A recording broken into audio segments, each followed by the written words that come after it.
Las computadoras nacen de la necesidad de sistematizar y hacer las tareas de una manera eficaz y precisa. Para comprender más ese concepto, nos remitiremos a la historia y a la evolución de las computadoras. Durante muchos siglos, la humanidad careció de un instrumento que lo ayudara a archivar y a procesar la información. Por ejemplo, los hombres que vivían en las cavernas no contaban con ningún medio para realizar cálculos y operaciones. Se dice que para contar los frutos que recolectaban usaban pajillas o piedras. Siempre fue una necesidad para el ser humano tener conocimiento de cuánto alimento tenía y cuánto estaba utilizando, porque de esta manera se iba a poder sobrevivir los duros inviernos de aquella época. En esa época el comercio era nulo, luego fue avanzando hasta que comenzaron a realizar trueques entre una y otra tribu. A medida que el trueque avanzó y la sociedad también, es cuando aparece el dinero y por ello la necesidad de un instrumento que pueda dar cálculos exactos de lo que obtenían. De allí se dio origen al ábaco. El ábaco fue inventado en Babilonia unos 500 años antes de Cristo. Los ábacos antiguos eran tableros para contar. No eran una computadora porque no tenían la capacidad para almacenar información, pero con este instrumento se realizaban transacciones en diversas ciudades de la antigüedad. Actualmente se pueden realizar operaciones como multiplicación y división en los ábacos. En 1642, por el joven francés Blaise Pascal, al ver que su padre tenía problemas para llevar una correcta cuenta de los impuestos que cobraba, inventa una máquina calculadora que trabajaba a base de engranajes, la misma que Pascal llamó con el nombre de Pascalina. En el año de 1672, Gottfried Wilhelm von Leibniz le complementa y aumenta las 4 operaciones aritméticas básicas como sumar, restar, multiplicar y dividir a la máquina inventada por Blaise Pascal. Charles Xavier Thomas de Colmar, en el año de 1820, inventó una calculadora que podía llevar a cabo las 4 operaciones aritméticas básicas y esta ha sido utilizada a través de los siglos hasta la actualidad. En 1801, el francés Joseph-Marie Jacquard inventa una máquina de telar. Una de las ventajas es que a través de las tarjetas perforadas la máquina era capaz de crear diferentes patrones en las telas. Las tarjetas perforadas contenían orificios, los cuales la máquina era capaz de leer y así efectuar el tipo de patrón que se le había indicado. Esto quiere decir que se habían inventado el almacenamiento por medio de las tarjetas perforadas, las cuales ahora conocemos como discos. Las tarjetas perforadas fueron el inicio para poder almacenar información por medio de los orificios. En 1822, Charles Babbage creó una máquina diferencial capaz de desarrollar polinomios, pero varios inconvenientes en las piezas de esta máquina hicieron que fracasara. Luego de este fracaso, en 1833, Babbage crea la máquina analítica, la cual era capaz de hacer todas las operaciones matemáticas y ser programada por medio de tarjetas de cartón perforado y guardar una enorme cantidad de cifras. Es por esto que a Charles Babbage se le considera el padre de la informática. En 1889, Hermann Hollerith terminó su máquina tabuladora eléctrica, que lograba registrar datos en tarjetas perforadas. Gracias a este invento se lograban tabular de 50 a 75 tarjetas por minuto y conteos que manualmente hubieran terminado en años podrían lograrse en varios meses. Hermann Hollerith fundó en 1896 la compañía de máquinas tabuladoras que posteriormente pasó a ser la International Business Machine, IBM, con el fin de promover su invento. Todo este desarrollo de las computadoras suele divisarse por generaciones y el criterio que se determinó para el cambio de generación no está muy bien definido, pero resulta aparente que deben cumplirse al menos los siguientes requisitos: la forma en que están construidas y la forma en que el ser humano se comunica con ellas. Primera generación, de 1951 a 1958. En esta generación había un gran desconocimiento de las capacidades de las computadoras, puesto que se realizó un estudio en esta época que determinó que con 20 computadoras se saturaría el mercado de los Estados Unidos en el campo de procesamiento de datos. Esta generación abarcó la década de los 50. Estas máquinas tenían las siguientes características. Primero, usaban tubos al vacío para procesar información. Segundo, usaban tarjetas perforadas para entrar los datos y los programas. Tercero, usaban cilindros magnéticos para almacenar información e instrucciones internas. Cuarto, eran sumamente grandes, utilizaban gran cantidad de electricidad, generaban gran cantidad de calor y eran sumamente lentas. Quinto, se comenzó a utilizar el sistema binario para representar los datos. En esta generación, las máquinas son grandes y costosas, de un costo aproximado de $10,000.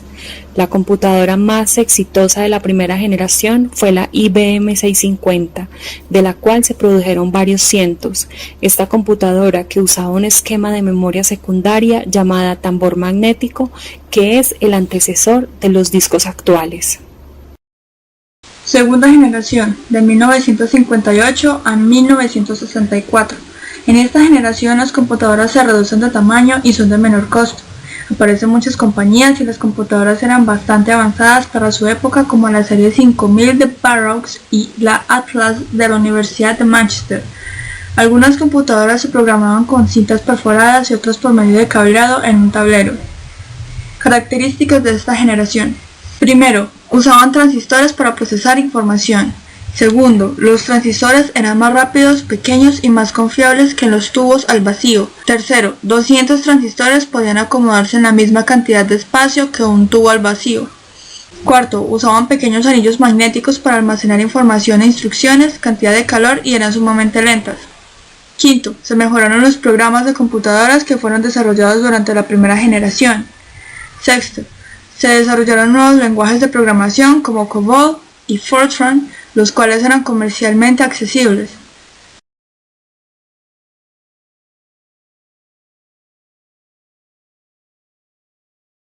Séptimo, se usaban en aplicaciones de sistemas de reservaciones de líneas aéreas, control de tráfico aéreo y simulaciones de propósito general.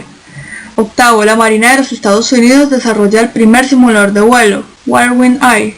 Noveno, surgieron las microcomputadoras y los terminales a distancia.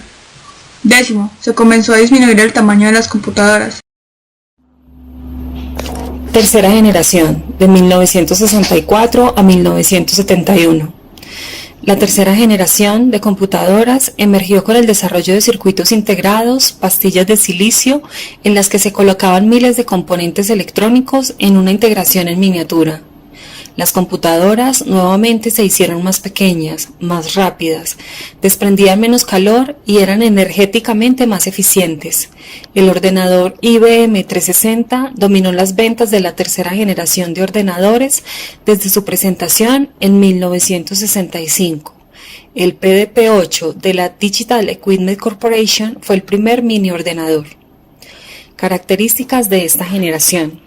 Primero, se desarrollaron circuitos integrados para procesar información. Segundo, se desarrollan los chips para almacenar y procesar la información. Un chip es una pieza de silicio que contiene los componentes electrónicos en miniatura llamados semiconductores. Tercero, los circuitos integrados recuerdan los datos, ya que almacenan la información como cargas eléctricas. Cuarto, surge la multiprogramación. Quinto, las computadoras pueden llevar a cabo ambas tareas de procesamiento o análisis matemáticos. Sexto, emerge la industria del software. Séptimo, se desarrollan las minicomputadoras IBM 360 y DEC PDP-1. Octavo, otra vez las computadoras se tornan más pequeñas, más ligeras y más eficientes. Noveno, consumían menos electricidad, por lo tanto generaban menos calor. Cuarta generación, de 1971 a 1988. Aparecen los microprocesadores, que es un gran adelanto de la microelectrónica. Son circuitos integrados de alta densidad y con una velocidad impresionante. Las microcomputadoras con base en estos circuitos son extremadamente pequeñas y baratas, por lo que su uso se extiende al mercado industrial. Aquí nacen las computadoras personales, que han adquirido proporciones enormes y que han influido en la sociedad en general sobre la llamada revolución informática. Características de esta generación. Primero, se desarrolló el microprocesador. Segundo, se colocan más circuitos dentro de un chip. Tercero, LSI, Large Scale Integration Circuit. Cuarto, VLSI, Very Large Scale Integration Circuit. Quinto, cada chip puede hacer diferentes tareas. Sexto, un chip sencillo actualmente contiene la unidad de control y la unidad de aritmética lógica. El tercer componente, la memoria primaria, es operado por otros chips. Séptimo, se reemplaza la memoria de anillos magnéticos por la memoria de chips de silicio. Octavo, se desarrollan las microcomputadoras, o sea, computadoras personales o PC. Noveno, se desarrollan las supercomputadoras.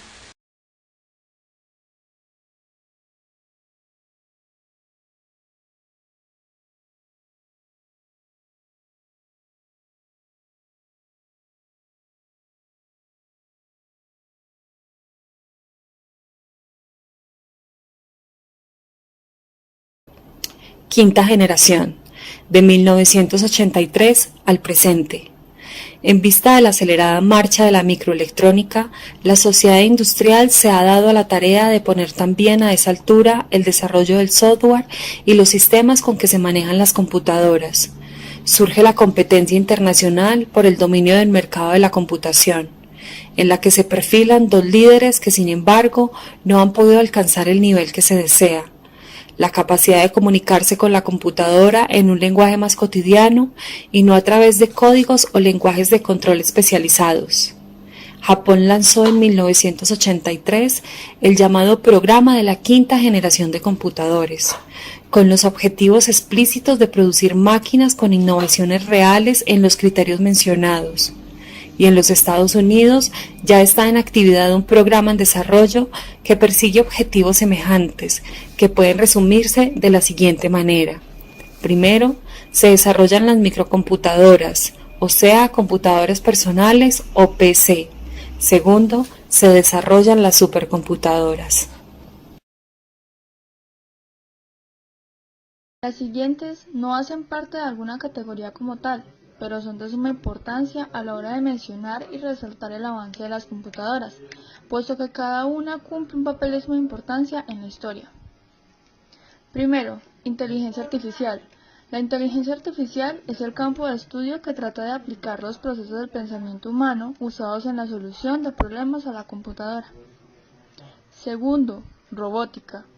La robótica es el arte y ciencia de la creación y empleo de robots. Un robot es un sistema de computación híbrido independiente que realiza actividades físicas y de cálculo. Está siendo diseñado con inteligencia artificial para que puedan responder de manera más efectiva a situaciones no estructuradas. Tercero, sistemas expertos. Un sistema experto es una aplicación de inteligencia artificial que usa una base de conocimiento de la experiencia humana para ayudar a la resolución de problemas.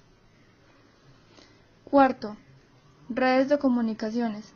Los canales de comunicaciones que interconectan terminales y computadoras se conocen como redes de comunicaciones.